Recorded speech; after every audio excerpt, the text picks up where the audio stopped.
Bienvenue et merci à toutes et à tous pour votre participation à ces webinaires professionnels proposés par le Salon du Livre et de la Presse Jeunesse en Seine-Saint-Denis. 2 journées composées de plus de 80 rencontres avec l'édition de jeunesse. Nous sommes également heureux de vous inviter au Salon qui s'apprête à ouvrir ses portes mercredi prochain, le 30 novembre, et qui se déroulera jusqu'au lundi 5 décembre à Montreuil. En tant que professionnel du livre et de l'enfance, il vous suffit de vous accréditer en ligne sur slpj+plus.fr pour vous y rendre en accès libre sur toute la durée de l'événement. Nous vous attendons nombreux. Et maintenant, je vais passer la parole à Valérie Renoir qui va vous parler de la réussite scolaire et lecture. Quelles sont les clés du succès? Bonjour à tous. Donc, oui, je suis Valérie Renoir. Je suis responsable communication et des partenariats au sein du groupe UP. Et donc, j'aurai le plaisir de conduire cette conférence sur le thème de la réussite scolaire et de la lecture pendant les 45 minutes à venir. Cette conférence, comme évoqué, elle est proposée par le groupe UP en partenariat avec le SLPJ à l'occasion de la 38e édition du Salon qui se déroulera très prochainement, donc du 30 novembre au 7 décembre. Donc, on va évoquer les clés, effectivement, quelles sont les clés de succès, comment susciter l'intérêt pour la lecture. Et pour m'accompagner à travers cette conférence, j'ai le plaisir d'accueillir donc Sophie Castelnau du Salon Livre, Presse et Jeunesse de Saint-Denis. Bonjour Sophie. Edwige Renaud du groupe UP. Bonjour Edwige. Et Nicolas Guérand de la mairie de Gennevilliers. Ce que je vous propose avant de passer la parole à Sophie, nous répondrons à toutes vos questions en fin de session de cette conférence. Donc, je vous invite à, n'hésitez pas à poser vos questions au fur et à mesure de la conférence et nous ferons un plaisir de vous répondre en fin de session. Sophie, on va commencer ensemble. Est-ce que vous pouvez donc nous présenter le SLPJ, puis les actions qui sont mises en place pour le public, notamment sur le département de Seine-Saint-Denis? Tout à fait. Donc, bonjour à tous. Je suis Sophie Castelnau, donc je travaille pour le Salon du Livre et de la Presse Jeunesse en Seine-Saint-Denis. Donc, c'est un salon que vous connaissez qui fête donc sa 38e année cette année et qui donc a la particularité de se dérouler à Montreuil sur le territoire du 93. Et tout ça n'est pas anodin par rapport à toute la politique qui est menée, notamment avec les chèques lire. Alors, moi, personnellement, je travaille pour le pôle public et médiation. C'est-à-dire que notre mission, c'est de conduire des actions en direction des publics du salon, des publics qui sont en grosse majorité pour l'action publique, enfin, pour l'action sur le salon, en direction des scolaires, mais aussi des centres sociaux, des bibliothèques ou des associations. Et ce qui m'amène à vous parler aujourd'hui, c'est que tout en appartenant à ce service des relations au public, c'est moi qui suis particulièrement en charge de tout ce qui est mise à disposition des chèques lire. Et ce qui pourrait paraître un peu spécial, parce qu'on pourrait se dire que chèques lire, c'est l'idée de pouvoir donc acheter des livres et que ça pourrait revenir au service de la commercialisation du salon, sur tout ce qui est faire acte d'acheter des livres. Et en fait, si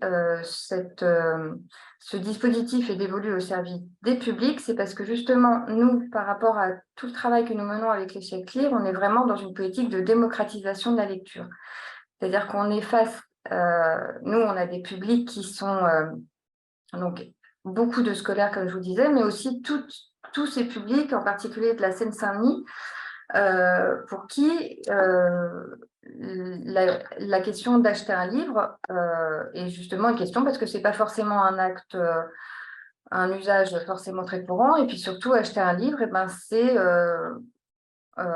choisir de mettre de l'argent dans un bien et de le prioriser peut-être par rapport à un autre, alors qu'on n'a pas forcément des moyens illimités. Donc, c'est vrai que nous, on a plusieurs actions autour du chèque lire. Alors déjà, il y a tout ce qui est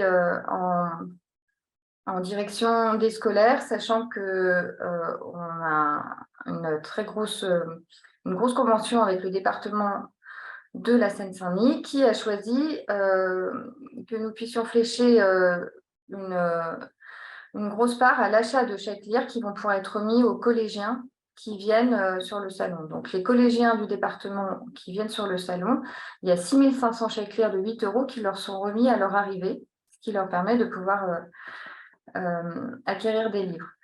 Et parallèlement, on a également une très, très grosse action. Alors maintenant, ça va faire 2 ans avec la CAF du 93 qui permet de pouvoir donner des chèques lire aux élèves qui sont intégrés dans les dispositifs classes, donc CLAS, donc c'est pas les classes avec 2 SE, donc qui sont menés essentiellement dans les centres sociaux, qui sont de l'accompagnement à la scolarité des jeunes qu'ils accueillent dans les centres. Et donc, ce pourquoi pour nous c'est vraiment très important, c'est qu'on est un salon éditeur sur lequel il y a donc beaucoup de stands d'éditeurs qui sont tenus par des libraires. Donc, il y a vraiment l'idée de pouvoir venir au salon et de pouvoir acheter un livre. Et que parallèlement, donc, on a une très grosse programmation en direction des jeunes et des familles qui viennent au salon. Et que pour nous, c'était très compliqué de pouvoir gérer la frustration, c'est-à-dire l'idée qu'on vient sur le salon, on peut profiter des rencontres avec les auteurs, enfin, c'est-à-dire qu'en soi, c'est quelque chose de très enrichissant, mais la frustration de repartir sans le livre, parce qu'on n'a pas forcément les moyens de s'acheter le livre. Et c'est vrai que le chèque lire, là où pour nous, c'est vraiment très intéressant, c'est que c'est un titre qui n'est dévolu que pour l'achat d'un livre. Ce qui fait que lorsque une personne a le chèque lire dans les mains, on la déculpabilise du fait de ne pas pouvoir acheter quoi que ce soit d'autre avec, puisqu'on va vraiment acheter le livre. Et donc, il y a déjà ce côté, comme ça, on vient au salon et en plus, on peut en profiter. Et par ailleurs, il y a aussi le côté la double entrée, c'est-à-dire que ça permet d'acquérir un livre en toute autonomie, c'est-à-dire que ce n'est pas un lot de livres mis à disposition, c'est-à-dire que là, le porteur du chèque lire peut vraiment choisir son livre, donc notamment le jeune, il est vraiment dans l'acte du choix. Et parallèlement, il y a aussi le côté quand même très sécuritaire de ce titre-là, c'est-à-dire que beaucoup de jeunes viennent avec des groupes. Et comme ça, les encadrants n'ont pas non plus à gérer le fait de pouvoir prévoir une petite enveloppe budgétaire, mais d'être derrière pour pouvoir payer ou de donner directement de l'argent aux enfants. Là, ils ont vraiment le chèque lire en main. Voilà. Pour des questions enfin, voilà, c'est vraiment un achat qui, pour le coup, est très sécurisé et qui permet d'avoir vraiment cette autonomie par rapport au choix du livre. Donc, c'est en ça que ça accompagne complètement la logique de démocratisation du livre et d'accès à la culture, avec un côté extrêmement, qui va dans le sens d'une émancipation. Voilà, donc je suis peut-être allée très très vite pour balayer ces choses-là. Ce que je peux ajouter, c'est que donc il y a tout un volet de dotation, donc qui est vraiment très important et qui est issu de subventions publiques. Donc je vous parlais du département, de la CAF. Et à côté de ça, il y a aussi des structures qui passent commande de chèques lire par notre intermédiaire. Donc là aussi, donc c'est une sorte d'opération un peu blanche, c'est-à-dire qu'on prend les commandes et après on se tourne vers le groupe Up pour pouvoir commander les titres.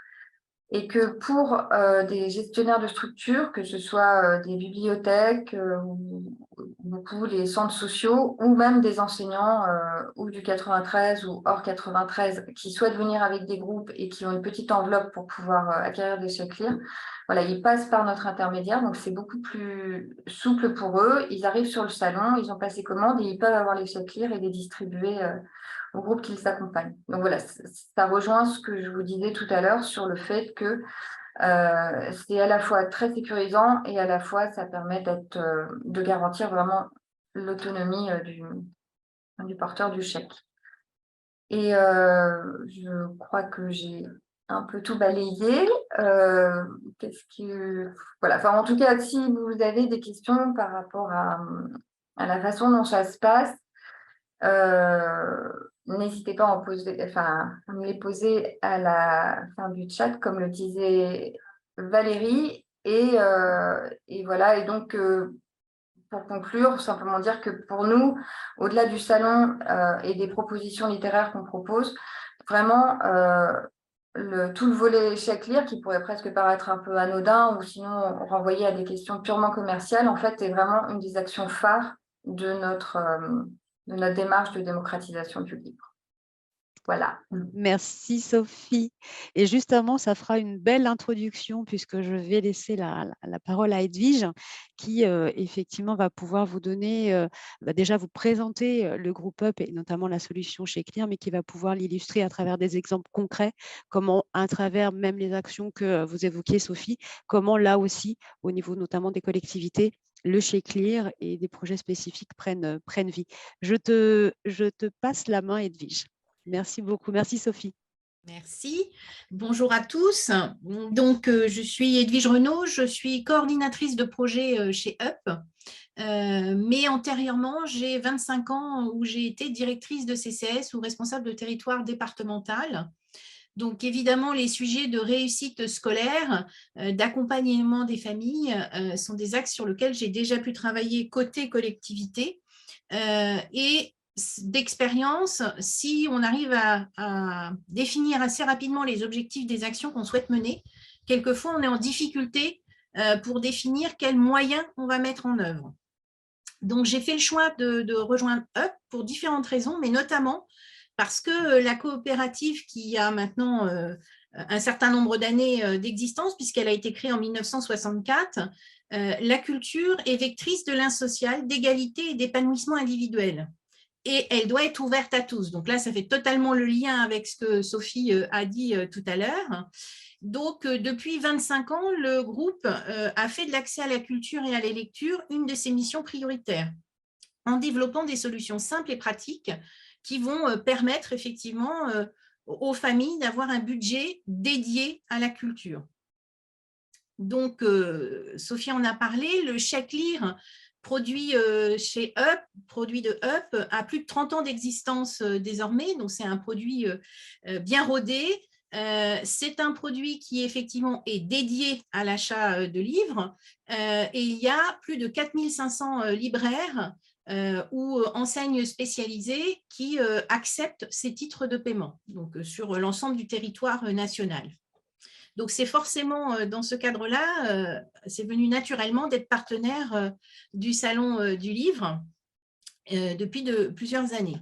Donc, UP, c'est un groupe qui ne fait pas que de l'accès à la lecture, puisqu'en fait, notre métier, c'est mettre en place des solutions de paiement et de services à utilité sociale et locale, et de permettre notamment aux collectivités d'avoir des moyens d'agir pour améliorer le pouvoir d'achat et la qualité de vie des habitants.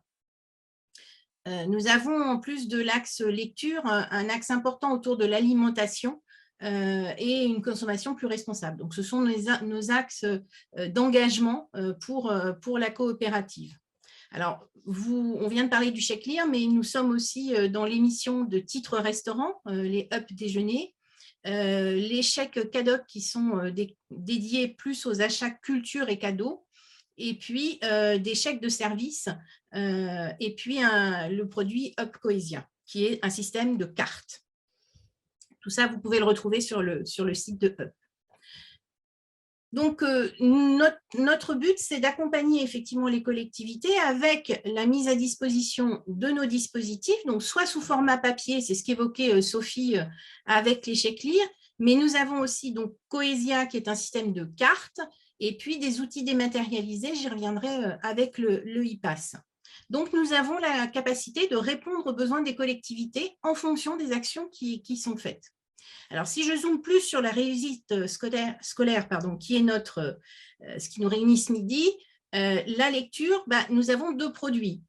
En lien avec ce que Sophie a dit, le chèque lire et notamment l'action menée par la région Île-de-France dans le cadre de ses actions éducation artistique et culturelle qui a mis en place une opération qui s'appelle Prix littéraire des lycéens.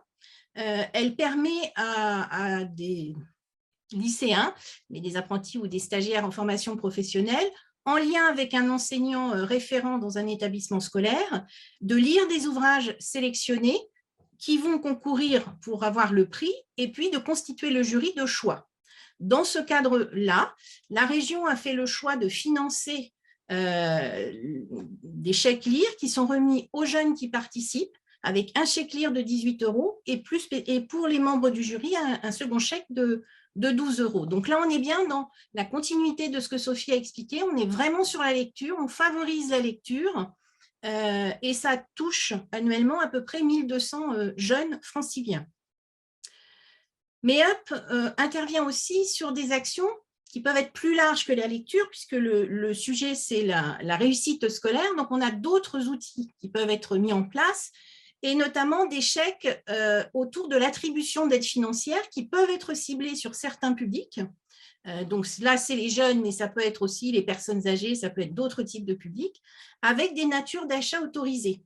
Donc, la collectivité recourt à ce moyen de paiement dont elle définit les montants, l'objectif, quel public et quel type d'achat.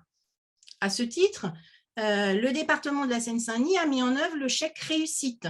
Donc là, c'est une aide de 200 € sous forme de bons d'achat. Donc là, ce n'est pas ciblé spécifiquement lecture, donc avec des bons de montants différents qui sont destinés aux élèves entrant en 6e dans un collège de la Seine-Saint-Denis pour les enfants qui habitent la Seine-Saint-Denis.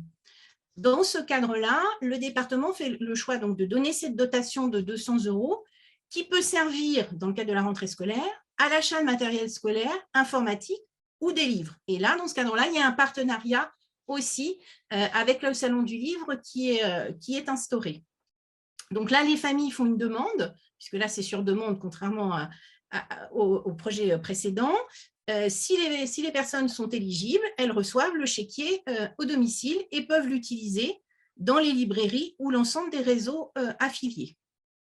Donc, le groupe Up, en fait, on permet aux collectivités de mettre en place des solutions incitatrices, simples, d'usage, qui vont permettre de contribuer à la réussite scolaire, mais sur des aspects soit très ciblés, soit beaucoup plus ouverts. Up peut aider les collectivités en amont à construire un projet, et pas seulement, bien évidemment, on répond aux appels d'offres faits par les collectivités, mais nous pouvons aussi accompagner en amont pour mieux cibler quel type de produit peut être adapté par rapport au projet. Nous intervenons aussi, du coup, dans le cadre de la réussite scolaire au travers de l'accès au sport, aux loisirs. Et dans ce cadre-là, effectivement, Up a développé une solution digitale qui s'appelle ePass, qui est aussi développée en Seine-Saint-Denis, mais sur le volet sport, et qui, du coup, permet d'être plus dans l'évolution et la réactivité par rapport à l'usage du chèque papier qui peut effectivement être plus compliqué pour les bénéficiaires. Voilà pour vous brosser deux exemples, plus ciblés, Salon du Livre ou plus large, mais ça n'est qu'un petit panel de ce que nous sommes en capacité de faire. Donc, voilà, je suis à disposition pour répondre aux questions, moi aussi. Merci beaucoup, Edwige. Je vais passer la parole maintenant à Nicolas Guérand de la mairie de Gennevilliers, puisque vous aussi, vous occupez d'un programme de réussite éducative et donc vous allez pouvoir aussi nous donner plein d'idées et de nous préciser voilà, en quoi consiste ce programme de réussite éducative. Je vous donne la parole, Nicolas. Merci beaucoup Valérie, donc bonjour à toutes et tous. Donc moi je m'appelle Nicolas Guérand, je suis coordinateur à l'accrochage scolaire au sein du projet de réussite éducative de la ville de Gennevilliers. Pour celles et ceux qui ne connaissent pas les projets de réussite éducative, en fait on est un dispositif qui est financé par l'État dans le cadre de la politique de la ville et qui sont pilotés par les collectivités. Au niveau du projet de réussite éducative de Gennevilliers, on est un peu particulier puisqu'on est constitué de 3 pôles. Donc le premier pôle, ça va être vraiment la maison des familles qui va proposer vraiment pas mal d'ateliers, des sorties culturelles. Il y a possibilité aussi de consulter des psychologues qui dépendent de la maison des familles. Donc ça va être tout ce qui a trait au soutien à la parentalité. Le deuxième pôle, c'est le pôle du fil continu qui lui travaille plutôt avec les collégiens. Collégiens en difficulté, c'est d'abord un lieu d'accueil des collégiens temporairement exclus des 3 collèges de la ville, mais plus globalement, il propose aussi des actions pour vraiment des actions de remédiation pour travailler sur la motivation et le projet personnel et professionnel des jeunes qu'il peut accompagner.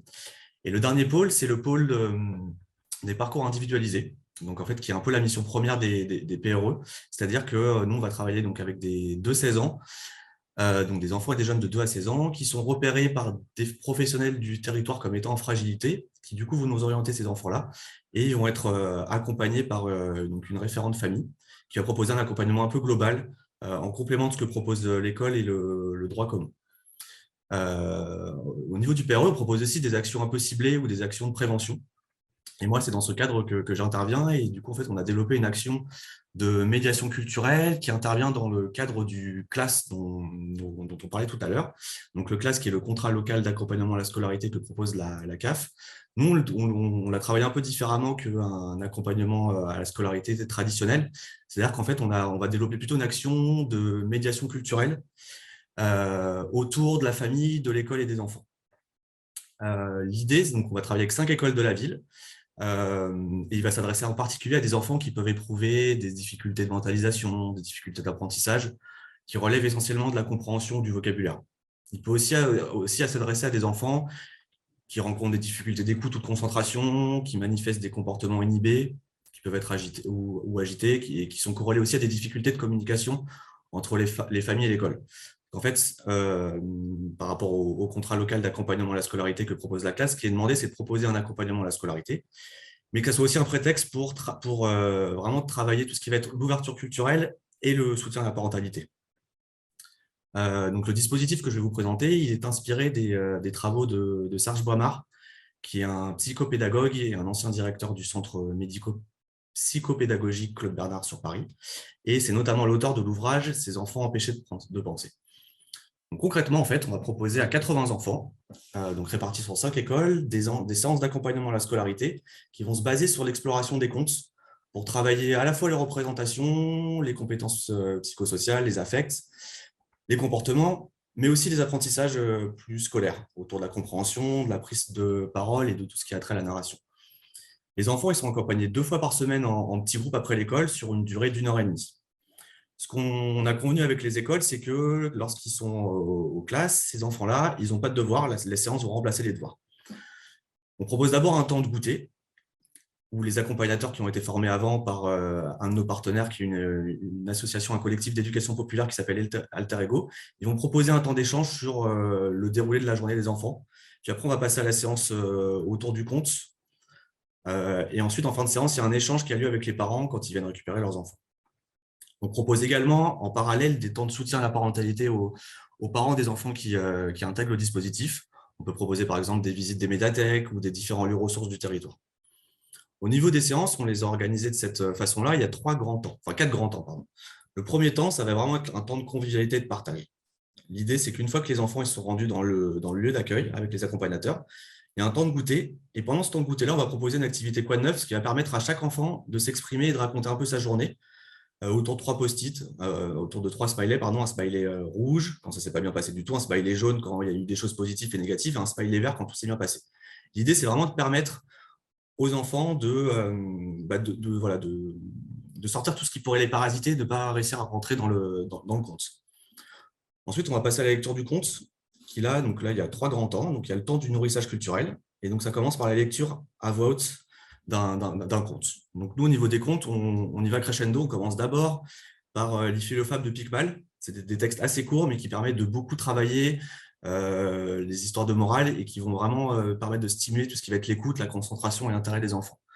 Ensuite, un peu plus tard dans l'année, on va passer aux contes du monde. Et ensuite, on va terminer sur des contes plus traditionnels, les contes de Grimm, les contes de Perrault. Une fois que le texte a été lu, on va passer à ce qu'on appelle l'entraînement à s'exprimer à l'oral. L'idée, c'est de travailler sur la compréhension du texte, à l'oral d'abord, donc sous forme de débat. Et ces débats-là, ils vont permettre donc, aux enfants d'expliciter, de donner du sens et de travailler sur du vocabulaire et de permettre aux enfants d'apprendre à s'exprimer et à argumenter. L'objectif, à travers ces petits entraînements à l'oral, c'est vraiment de mobiliser la participation active de tous les enfants, qu'ils apprennent à exprimer leurs émotions, à organiser leurs pensées, qu'ils apprennent aussi à attendre et à confronter leurs pensées à celles de leurs camarades et à respecter les consignes. Le troisième temps, on va vraiment être sur un temps où on passe à l'écrit, mais à travers une activité artistique et culturelle. Ce dernier temps, il doit vraiment permettre de faire le lien avec les différents savoirs qui sont étudiés en classe et surtout de valoriser ce que savent faire ces enfants qui sont, je le répète, qui ont été repérés en fragilité par les équipes enseignantes. Et in fine, de leur redonner confiance en eux. On organise aussi des activités pendant les vacances scolaires. Donc l'année dernière, on a organisé des séances de création de contes Kamishibai. Pour celles et ceux qui ne connaissent pas, les Kamishibai, en fait, c'est un théâtre d'images qui vient du Japon, qui a été créé il y a 3 siècles à peu près, et ça permet de proposer aux enfants en fait, une activité à mi-chemin entre du théâtre, du dessin, et d'inventer une histoire en respectant un schéma de narration et en respectant le schéma traditionnel du conte. Le Kamishibai, en fait, il se compose d'un castelet en bois qui est composé de 3 volets, et une fois que les volets sont ouverts, il y a une première image qui apparaît, avec uniquement l'illustration qui apparaît au centre, face au public, et derrière se trouve le texte que les enfants ils auront imaginé. Et en fait, donc, ils font coulisser les images une par une, et les enfants lisent le texte devant leurs parents et les enseignants.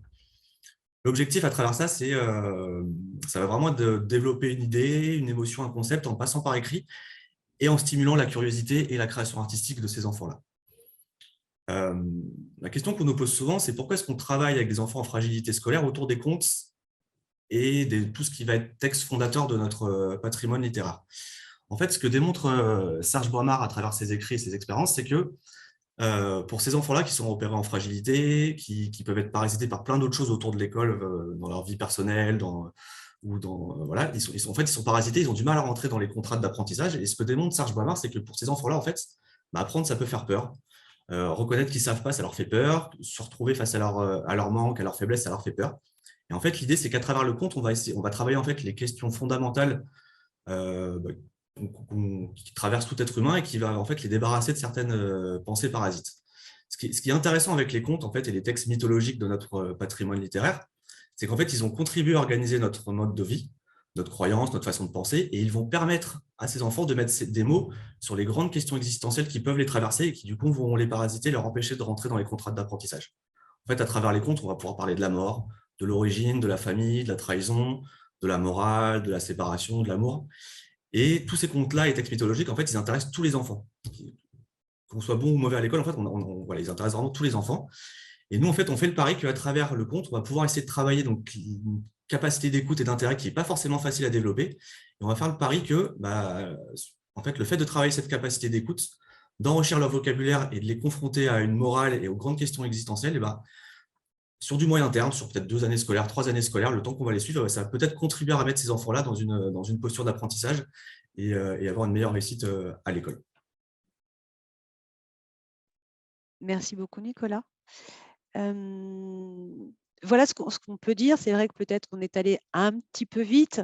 Moi, je vous invite, si vous avez des questions, il nous reste même pas mal de temps. On était sur un créneau jusqu'à 14h15, il est à peine 14h. Je vous invite à… Alors, il me semble, de ce que je vois, qu'il n'y a pas de questions. Donc, ça voudrait dire que Nicolas, je vois que la main est levée. Il y a une réponse. Non, pardon, c'est une erreur de ma part. Alors, je vois une réponse de Isabelle, mais je vois juste un bonjour. Donc, je ne sais pas si c'est une erreur, mais sinon, pour Monsieur Guérand, alors, je ne vois pas, je vois aussi Ariane. Je ne vois pas les réponses peut-être. Qui mène les séances? Donc ça, c'est pour vous, Nicolas. Ouais. On a une question sur qui mène les séances. Alors, en fait, les séances, on va recruter des accompagnateurs à la scolarité qui, avant les séances, vont être formés par le collectif d'éducation populaire Alter Ego. En fait, ils vont être formés à la fois à la lecture du conte, mais aussi à la pédagogie et à la méthode de Serge Boimard, pour vraiment travailler avec ces enfants en fragilité et également à tout ce qui est relation avec les parents. Et généralement, c'est des étudiants en sciences de l'éducation, voilà, des étudiants de la ville de Gennevilliers. Merci beaucoup. Alors, juste pour rappel, parce que je n'ai pas d'autres questions, mais vous pouvez retrouver en replay cette conférence pour, voilà, si besoin, déjà la diffuser. S'il y a des personnes dans votre entourage qui n'ont pas pu assister, peut-être aussi l'occasion de la revoir et de prendre un petit peu plus le temps et de revenir sur les différentes interventions de Sophie, Edwige et Nicolas. Et donc, elles seront disponibles sur le replay, sur la plateforme Marcom, sur laquelle vous vous êtes inscrite, et puis ensuite sur la chaîne YouTube du Salon Livre Presse et Jeunesse. Voilà. Je ne vois pas. Avez-vous mis en place des actions pour les tout petits pour leur permettre d'entrer peu à peu dans la langue du récit? Pardon. Mais j'imagine que c'est une question pour vous, Nicolas. Alors, pas encore. Nous, donc, l'action dont je vous ai présentée tout à l'heure, elle s'adresse donc aux élèves d'élémentaire, mais ça fait partie de notre volonté de développer une action à destination des élèves de maternelle, justement, parce que parmi mes missions, moi, c'est vraiment de favoriser tout ce qui va être accrochage scolaire. Et du coup, il y a des choses qu'on aimerait développer avec les écoles de maternelle, mais voilà, pour l'instant, c'est que des projets qui doivent encore se développer. Merci beaucoup, Isabelle, qui dit merci, très beau projet, bravo. Je peux me permettre Bien sûr, Sophie. de compléter par rapport à la demande d'Ariane. C'est vrai que là, moi, je ne vous ai parlé que des projets qui étaient liés au Chèque-Lire sur le salon, mais c'est vrai que dans l'année, on mène beaucoup d'actions d'éducation artistique et culturelle.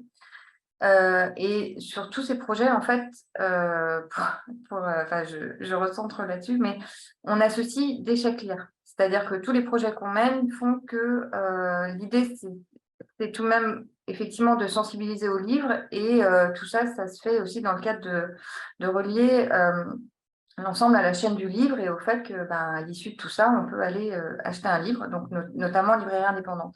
Et par rapport au projet pour les tout petits, on a un dispositif qui s'appelle Des livres à soi, et qui, en fait, la particularité, c'est que là, on ne s'adresse pas aux enfants, on va s'adresser aux parents sur l'idée de les rassurer dans leur capacité à pouvoir transmettre le livre à leurs enfants. Certains ne se sentent absolument pas légitimes pour des questions simplement des fois de maîtrise de la lecture ou d'aisance en français plutôt que dans une autre langue. Et donc tout ce travail se fait sur plusieurs ateliers, c'est assez complet, c'est un suivi sur toute une année qui passe par l'intermédiaire des centres sociaux et des bibliothèques où se passe le projet. Maintenant, en plus, il y a eu... c'est un projet qui se passe sur l'ensemble du territoire désormais, et au niveau métropole, mais aussi dans les Outre-mer. Et par rapport à ce projet, il y a aussi l'association avec des Chèque-Lire, parce que l'idée, c'est que effectivement, on sensibilise au livre, à la transmission du livre, au fait que tout le monde est en capacité de pouvoir transmettre le livre à son enfant. Mais des fois, ce qui pêche, c'est le fait de ne pas avoir de livre chez soi. Et donc, ce projet s'appelle justement Des livres à soi, avec l'idée que chaque famille qui participe au projet bénéficie d'un chéquier avec 80 € pour pouvoir acquérir des livres. Et ça s'accompagne par une sortie en librairie avec les parents pour que déjà, il y a aussi l'acte de rentrer dans la librairie, qui est un endroit qui, des fois, est parfois juste pas connu, pas perçu, ou un peu sacralisé, avec l'idée qu'on ne peut pas forcément y aller. Et donc ça, c'est accompagné par les structures qui encadrent le projet, et les parents peuvent aussi donc acheter des livres grâce à ça. Donc voilà, c'est simplement pour montrer que par rapport à tous ces dispositifs de sensibilisation à la lecture, que ça s'adresse aux petits, aux moins jeunes ou directement aux parents, c'est vrai que l'acte symbolique de pouvoir acquérir un livre participe complètement de la réussite. Voilà. Merci Sophie. Justement, il y a une question, c'est quels sont les retours que vous font la famille? Alors, ça peut, effectivement, Sophie, si vous avez des informations là-dessus, et puis Nicolas, bien évidemment, voilà, une question qui porte sur comment le ressentent ces belles activités, ces beaux moments avec les enfants. Quel retour vous avez des familles? Je ne sais pas qui veut commencer, Sophie, Nicolas? Bon, j'y vais. Nicolas. Allez. Nicolas, je vous laisse. Alors, sur le retour des familles, donc, ce qu'il faut savoir, c'est que pendant la crise sanitaire, on n'a pas pu continuer cette activité-là. Donc là, on l'a relancée l'année dernière. Donc pour avoir un retour un peu pour prendre un peu de hauteur, c'est un peu compliqué. Mais en tout cas, le premier retour des familles est plutôt très bon, puisque certaines familles ont vu des vrais progrès chez leurs enfants, surtout chez les enfants un peu inhibés. Ils ont vu vraiment un réel progrès et les enfants ils étaient contents d'aller aux séances. Ces enfants qui, certains ne sont pas forcément ravis d'aller à l'école, mais pour les séances, ils étaient vraiment contents de venir. Voilà, ils étaient très très satisfaits du petit spectacle de fin d'année qu'on a fait. En fait, on a pu faire une représentation des contes Kamishibai que les enfants avaient créés pendant les vacances. Et ça a été un moment assez sympathique avec les familles, les enseignants et des enfants qui sont un peu à la peine à l'école. Bah, ils se sont vraiment sentis valorisés. Ils ont pu montrer des belles choses à leurs parents et à leurs enseignants. Donc, le retour est plutôt positif. Là, on va relancer le dispositif, donc ça va recommencer là début décembre. Et moi, quand je croise certains parents qui avaient inscrit leur enfant l'année dernière, voilà, la première question, c'est bon, quand est-ce que ça recommence? Donc, on est plutôt satisfait là-dessus. Merci Nicolas. Sophie, vous voulez ajouter Alors, c'est vrai que nous, en un travaillant point? directement avec les parents, on a les retours un peu directs. C'est vrai que on a des parents qui vraiment se sentent extrêmement rassurés en fait en termes de positionnement par rapport à la parentalité. Et puis on s'est rendu compte que ça pouvait avoir un effet qui était même au-delà du simple accès à la lecture, qui a vraiment une véritable action émancipatrice par rapport à ça. Notamment des parents qui, à force de se penser non légitimes par rapport aux questions du livre, ne prenaient pas du tout de place à l'école parce qu'ils pensaient qu'à l'école, ils ne pouvaient rien apporter et qui, finalement, à l'issue de ces projets, deviennent parents d'élèves au même titre que d'autres. Donc ça fait partie des très jolis effets et même on a poursuivi les choses avec la mise en place d'une sorte de brevet, une petite certification qui permet de dire qu'ils ont suivi ce projet et dont certaines, alors, je dois avouer que c'est plutôt des mamans,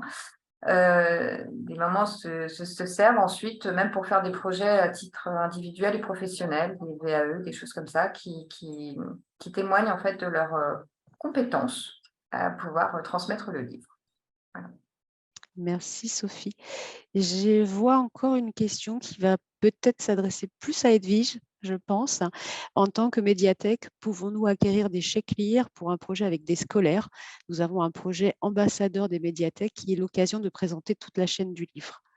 Est-ce que Edwige, tu peux apporter des Alors, je peux précisions? apporter une partie et peut-être Sophie aussi dans le cadre des achats groupés dont elle parlait tout à l'heure. Oui, le groupe UP, effectivement, des collectivités ou des services dans les collectivités peuvent tout à fait passer des achats auprès de UP. Donc, collectivité, j'imagine que la médiathèque, elle est municipale.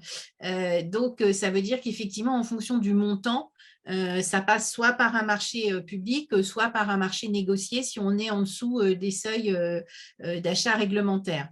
Donc ça, effectivement, c'est à voir en interne avec votre service marché interne, mais après, effectivement, dès lors qu'on a un bon de commande, on est tout à fait en capacité de produire les chèques lire avec les montants que vous souhaitez et la quantité que vous souhaitez. J'ai la personne qui, effectivement, Muriel, rajoutait que oui, c'était une médiathèque municipale. Comme voilà, c'est ce que je pensais, voilà, le terme de médiathèque. Ouais. Voilà. Voilà, Muriel, je ne sais pas si c'est déjà des premiers éléments de réponse. Nous, on va vous mettre à la fin de cette conférence les coordonnées de l'ensemble des intervenants. Donc, vous retrouverez les coordonnées d'Edwige pour UP, Nicolas pour la mairie de Gennevilliers, Sophie Castelnau pour le Salon du Livre. Et donc, voilà, si vous avez besoin de questions complémentaires, n'hésitez pas à les solliciter. Je ne vois plus de questions. Merci à tous. Il nous reste 6 minutes. Je vous laisse peut-être 30 secondes, 10-30 secondes, si jamais il y avait une petite dernière question. On a encore du temps, donc ça peut être possible, n'hésitez pas. Sinon, je vais attendre que l'horloge passe à 10 et puis on va pouvoir clôturer cette conférence qui, j'espère, vous a apporté des pistes, des idées, vous a aussi donné des précisions sur justement la réussite scolaire et les liens avec la lecture et la culture. Je vous remercie. Je remercie Sophie, Nicolas et Edwige de m'avoir accompagnée et le SLPJ de nous avoir donné la possibilité de vous proposer ce moment et cette conférence. Merci Pas beaucoup. d'autres questions. Donc, si ça convient à tout le monde, je vous propose de clôturer cette conférence. Très bien. Eh bien, je vous remercie de mon côté aussi à l'équipe de UP, Edwige, Valérie, ainsi que Sophie du SLPJ et Nicolas Guérand de la mairie de Gennevilliers. Et je souhaite à tous de venir au salon du livre qui débute mercredi. Et juste pour vous dire que dans quelques minutes aussi va débuter le webinaire des éditions des Lisières avec leur collection Pinson des arbres. Voilà, je vous dis à tout à l'heure et bonne continuation. Merci Merci à vous. beaucoup. Bon Au revoir. après-midi à tous. Au Merci, au revoir. revoir à tous.